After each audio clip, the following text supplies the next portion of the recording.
Anybody who wants to start making money can start buying and selling. What spectacles are you wearing? So what spectacles are you wearing speaks to your worldview. How do you see the world? You have to understand that what most of the time, 80% of the time, what is stopping you or what is delaying you is your mindset. How you are seeing things.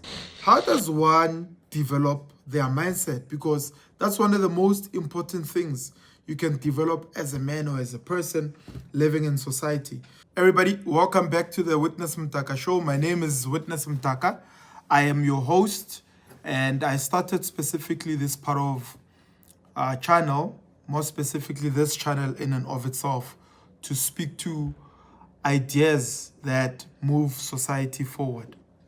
With our other channel, which is the It's More Than Just Money Movement channel, is more on interview business people, entrepreneurs, and change makers that are making a difference in South Africa and abroad. So I decided with my team that we're also going to be creating a platform for me to be having engagement with you. More specifically, if you're a man or a young man working on yourself, building your life, this is the right platform for you.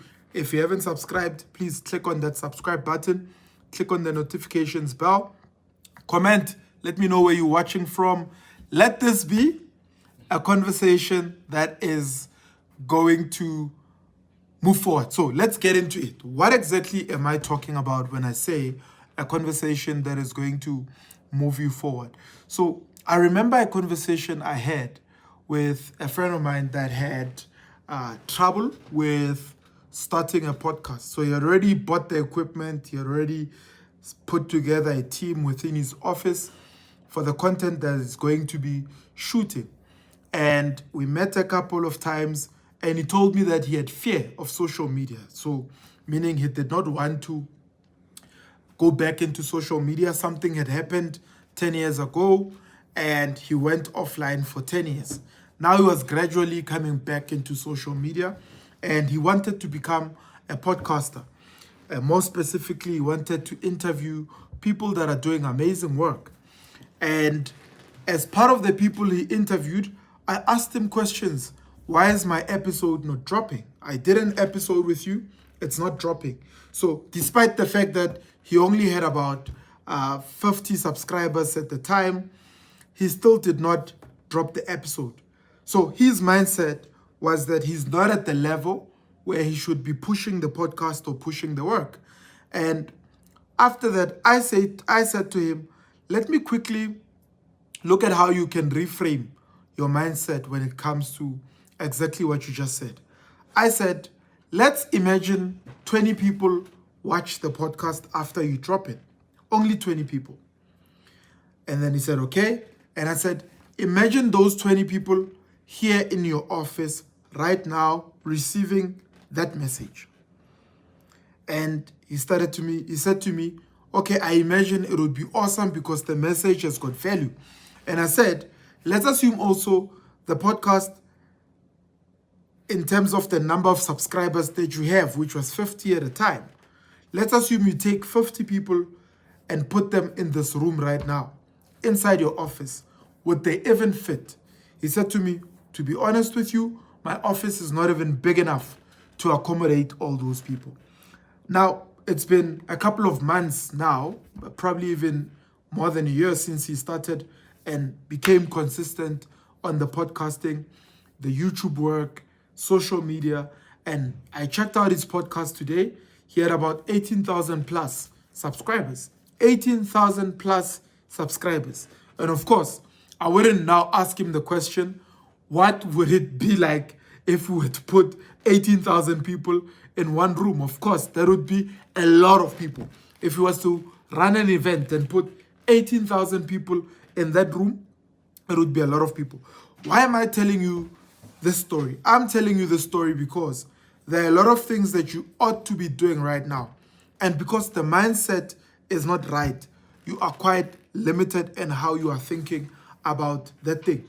You see, success in and of itself, 80% of it is mindset and strategy, and the other 20% is whether or not you've got the skills, the equipment, or the material that's needed for you to do the work and succeed. There are a lot of people that have the resources, a lot of people that have the skills, a lot of people that even have the team, but because their mindset is not right or it's not framed correctly, they're not able to execute on whatever it is that needs to be done. What am I actually getting at when it comes to that? What am I getting at with what I'm saying? I'm saying to you, whenever that's important work that you need to embark on, whether it's work that has to do with your vision, work that has to do with your purpose, work that has to do with your career, work that has to do with your impact as a man in society, you have to understand that what most of the time, 80% of the time, what is stopping you or what is delaying you is your mindset, how you are seeing things, how things are framing you. See, somebody could be working in a company right now, earning, let's say, a salary of 5,000 rands as a cleaner, as an administrator, or as a cashier. That person could say that 5,000 rands is all the company can pay. Or that person can say 5,000 rands is all the company can pay for now until I upskill and increase my capacity to lead other people into achieving greater work within the organization. Additionally, that person might say 5,000 rands or whatever amount the company pays me is not all that they're paying me or is not all that I'm making, because I can take whatever they're paying me and find other ways to increase my income through buying and selling something. We've got a distribution network in our company for the book, It's More Than Just Money. If you know this book, I'm the author of It's More Than Just Money. We've got a distribution network that we've created called the Winner Circle Distribution. It's More Than Just Money Winner Circle Distribution. So this means anybody who wants to start making money can start buying and selling. Now, it might not necessarily be this only. There are many other products that you could look at. We've got a company called AdProp Property Management Systems. So AdProp allows you to create or sign up for you to be able to have a promo code that you can share with other people. And those people, when they sign up onto AdProp and they start getting onto packages or using the platform in a manner that needs them to now start paying for it, you can start making money from that. So, meaning you might be employed, but you could look at other ways, affiliate programs that you can join. Joining our platform AdProp and using that to be able to create an extra income for yourself. Now, coming back, how does one develop their mindset? Because that's one of the most important things you can develop as a man or as a person living in society. So you see, when we say 80% is mindset and strategy, it says that whatever you do is going to be determined by the direction that you set for yourself, the direction where you're taking your life and you're taking yourself. So 80% being your mindset speaks to the fact that there are certain things you will not be able to do unless you've developed your mindset. I spoke about the fact that somebody could be having the right resources, the right team, the right job, the right money, the right skills, but be kept by their mindset. Have you noticed that two people could be working in the exact same industry, having the same boss, or even working in that industry as CEOs, but they earn different amounts of money, all things being equal? The one with the right mindset, or an elevated mindset, if we can put it, somebody who's decided to increase their leadership lead, will obviously earn more money than somebody who's just coasting through and relying only on their skills and education. My grandmother used to work for the city of Joburg as a cleaner in the municipality. And I remember vividly her telling me a story that when she was earning about 2,000 rands at the time, she was making 15,000 rands selling cold drinks, alcohol, and running a tavern in her house. That's 13,000 rands more than she was making from her primary job. What does that speak to? It speaks to the mindset that she had. She could have said, I'm just a cleaner. I'm just a street sweeper. I'm just a lady who cleans the streets. I don't have capacity to make a lot of money. But at the time, that money was so much. The only thing that she had from her job, which she never wanted to let go of, was security. Security for pension, because she worked for the government and for the municipality. But other than that, she was making far more money from her everyday work as a business person than she was from her primary job.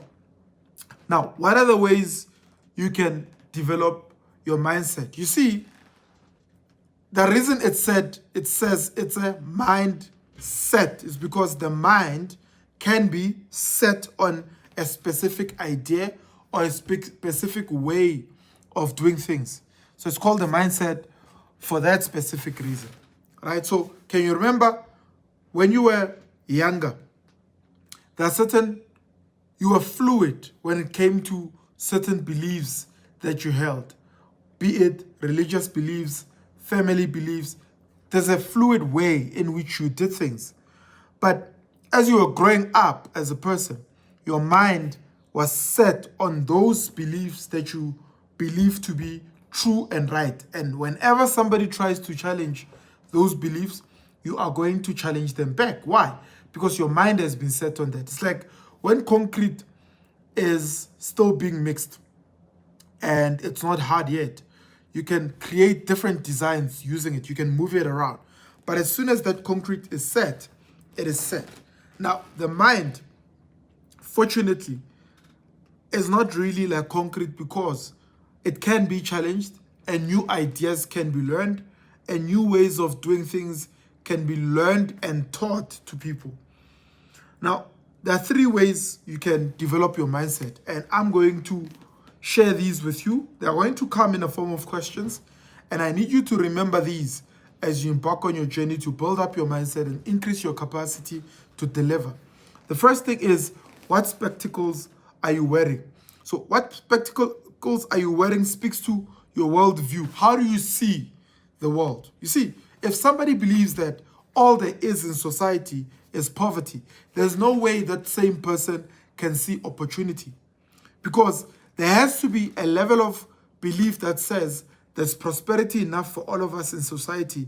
Therefore, that will inform whether or not you can go out and get this prosperity for yourself, your family, and your society. Now, if you see somebody wearing orange spectacles, most of the time, that person will see orange. If a person is wearing blue spectacles, they will see blue. If the spectacles are clear, they see clear. If, of course, they're wearing sunglasses, they're a bit dimmer or darker or blacker, and that's how they see whatever they're looking at. So the worldview is the mindset that somebody has. Understanding exactly how you view the world will determine the level at which you operate as a leader and as an individual, as a person. So somebody who believes that his family needs to be poor and his family need not go to good schools, that's a mindset. Then it means they are not going to be putting aside money to take their children to Harvard or any Ivy League university, because their mindset says children are not supposed to be going to any Ivy League school. They can go to any school. So determining the spectacles you're wearing and fixing your mindset around that, changing how you view things, developing new beliefs, spending time with different people changes how you see things. And number 2, what are you reading? Our books. The books we read determine the kind of mindset that we have. I was reading a book today called The 21 Irrefutable Laws of Leadership. And the first chapter talks about the law of the lid. And in the law of the lid, they talk about the McDonald's brothers, that they had started McDonald's. They were brilliant business people, but their lead and their leadership led and their worldview in terms of how they saw things didn't allow them to grow beyond where they were until they met a guy. His name is Ray Kroc. I know most of the time people say Ray Kroc is the founder of McDonald's. No, Ray Kroc is the founder of McDonald's as it is. But McDonald's was founded by Dick and Maurice McDonald. Now, those two had a mindset of their own, obviously. And their leadership, no matter how much they tried to scale McDonald's, no matter how many people wanted to have a franchise, they were unable to replicate the franchise through other people in different locations until they met Ray Kroc. Ray Kroc comes in, he has a different worldview. He sells ice creams or ice cream machines, and is obviously wanting to get the McDonald's guy to be his clients. Getting there, it is said that he now saw the system of McDonald's and convinced them that they could sell him a franchise and give him the rights to be able to continue multiplying. Meaning this guy saw growth. Now, it went from one store in a year to 100 stores in about 2-3 years. And today, we know that McDonald's has over 50,000 locations across the world. Why? Because this man had a different worldview. He saw it as a system that could be replicated throughout the globe, different parts of the globe. Now, we also understand that through whatever it is that McDonald's is doing as a business, they're not in the hamburger business, they're in the property business. Because every location where they set up a restaurant, they also acquire that corner and they own it. It is said that they're the biggest property company in the world, or one of the biggest.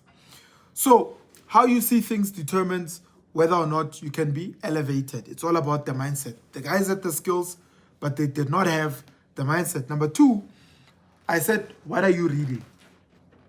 What are you reading?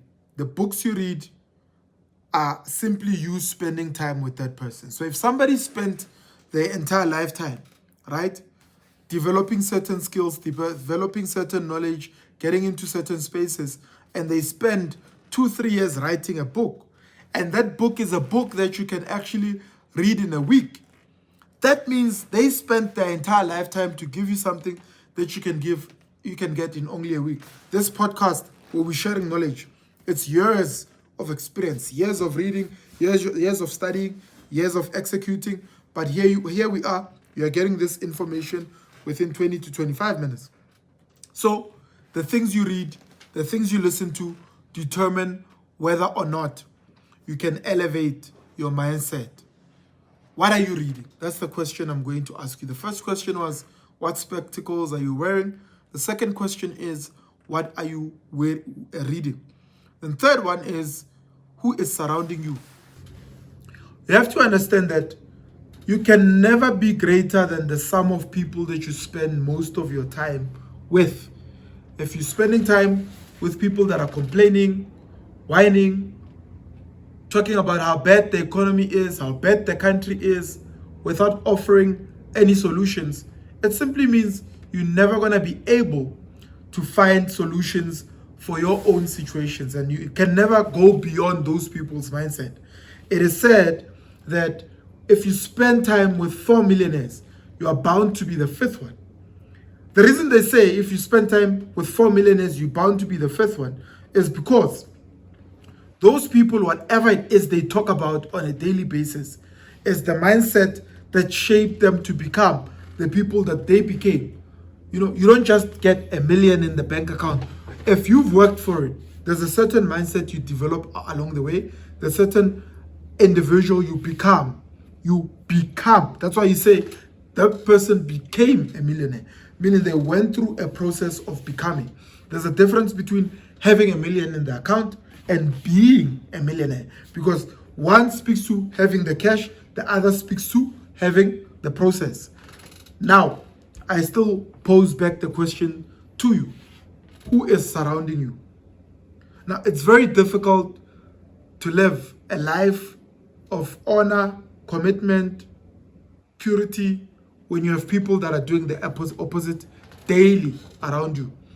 I was listening to another podcast, and this guy says how he keeps himself safe from temptation is that he does not hang around places much that has got a lot of women that are looking, beautiful women that are looking, meaning he knows that if he gets into that environment all the time with those people that he spends time with, his mindset will also be altered, and ultimately he'll get into temptation. If the sum of the people that you spend time with can determine whether or not you become a millionaire, it also means it can also determine how poor you become. Poor in spirit, poor in thought, poor in relationships, poor in thinking, poor in doing. Ultimately, that will translate into poverty in the bank account and poverty in your life. I'm yet to see somebody who spends time with the right people that are developing him or her, that are bringing in resources in terms of how they think. I'm yet to see that person remaining poor. I'm yet to see that person continuing to make terrible decisions, unless, of course, that person is very stupid, which is rare. There's no way a person that's stupid is going to be spending time with people that are elevated in mindset. Now, I think that would be the last for this episode. If you haven't subscribed, click on that subscribe button, that notifications bell. We'll be dropping content like this moving forward every day in the morning so that you, my friend, can be elevated, inspired, moved to the next level. I'm enjoying spending time with you. I'll see you in the next episode of the Witness Mdaka Show. Thanks for tuning in. Ciao.